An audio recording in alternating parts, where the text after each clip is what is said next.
What's up guys, ChartSmith here, back again with a new daily NASDAQ update video.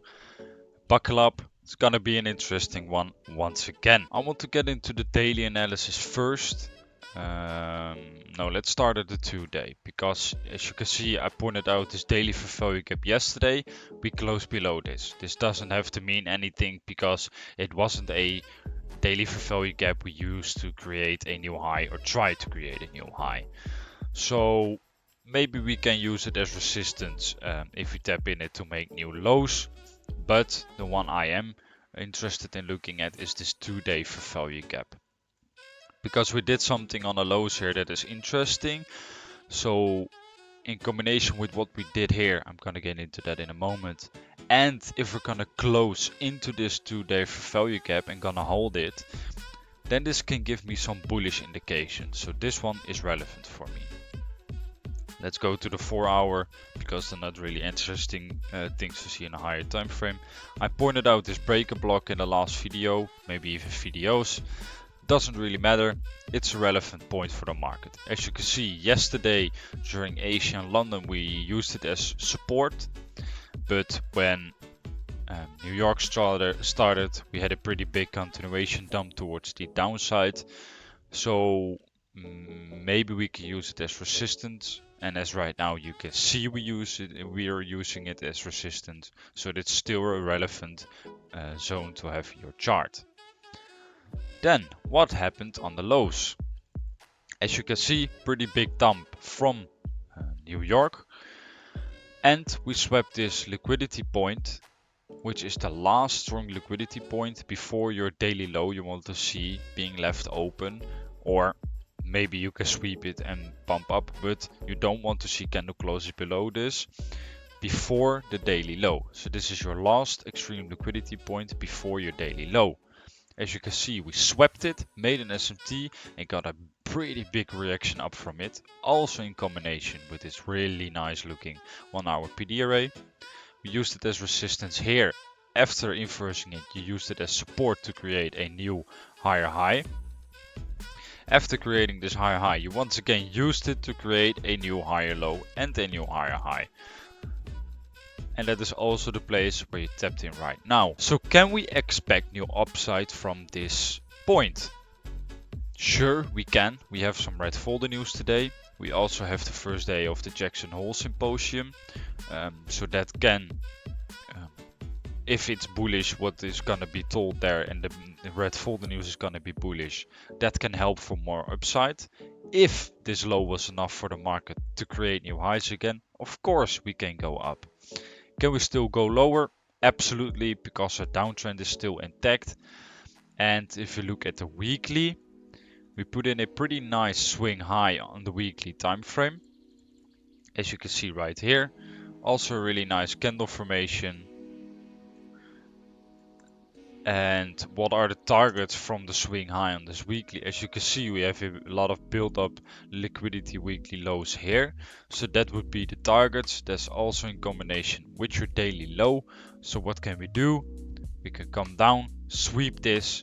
If we get a reaction up, we still can be bullish. We're only gonna get really bearish if we're gonna get candle closes below this daily low, and then the rotation towards this low is really likely, and that is also your weekly low. So that are the higher time frame scenarios. Let's get into the local picture for right now. We are in this breaker block and we're holding resistance in it right now. But if you draw in your structure, you can see after putting in this low, you put in a high, a higher high, and you put in a higher high once again. I have to do it like this. As you can see, you took this high, confirming this is your higher low. So what do you want to see for more upside?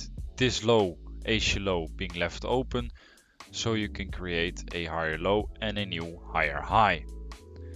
But we also did some pretty bearish things on the highs and with your PD arrays that can maybe invalidate this and bring us towards new lows again. What did we do? After putting in this higher low, you put in the higher high. As you can see, you have this 1-hour bullish fair value gap that you try to use to create a new high.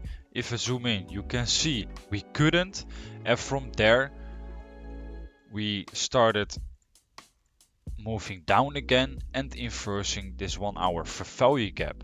So what does this tell me?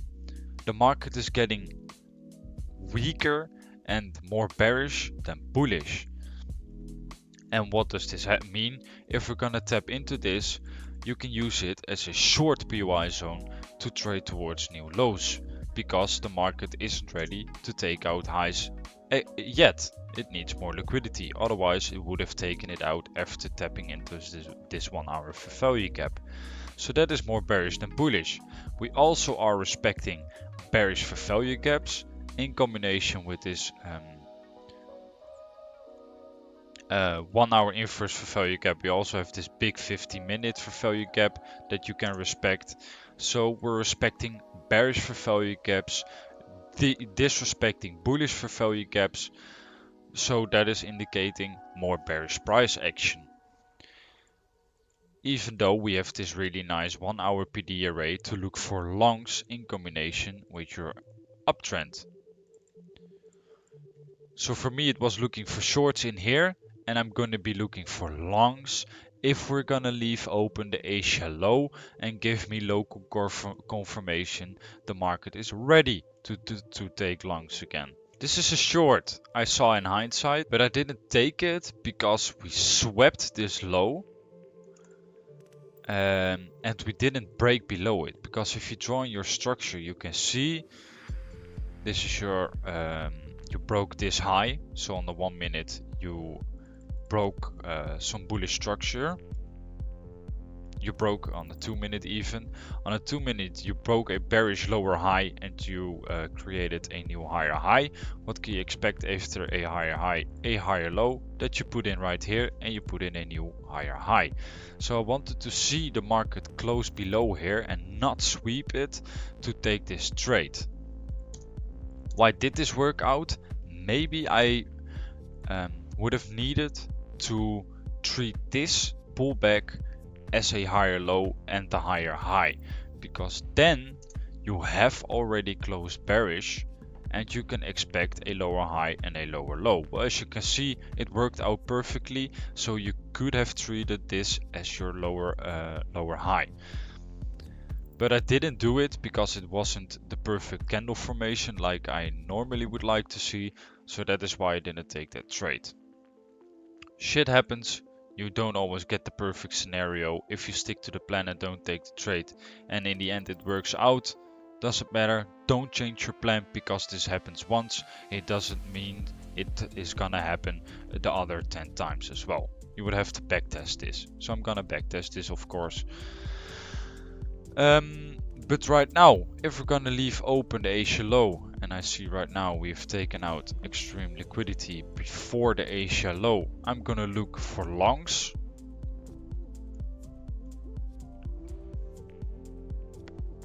Yeah, what can we do for that to happen? Do this. As you can see, we put in a higher low and a higher high. Maybe from here we can break above this high. This is the last high that brought you towards a low. Then you broke bullish structure again. What I would then love to see is, this is the first wave of buyers. I want to see the first wave of buyers get taken out, inverse a fair value gap and target the highs again. So that would be my plan for longs if we're gonna leave open the Asia low and if we're gonna break bullish structure, because I want to see a break of structure towards the upside, because we are still getting a bit more bearish than we are getting bullish.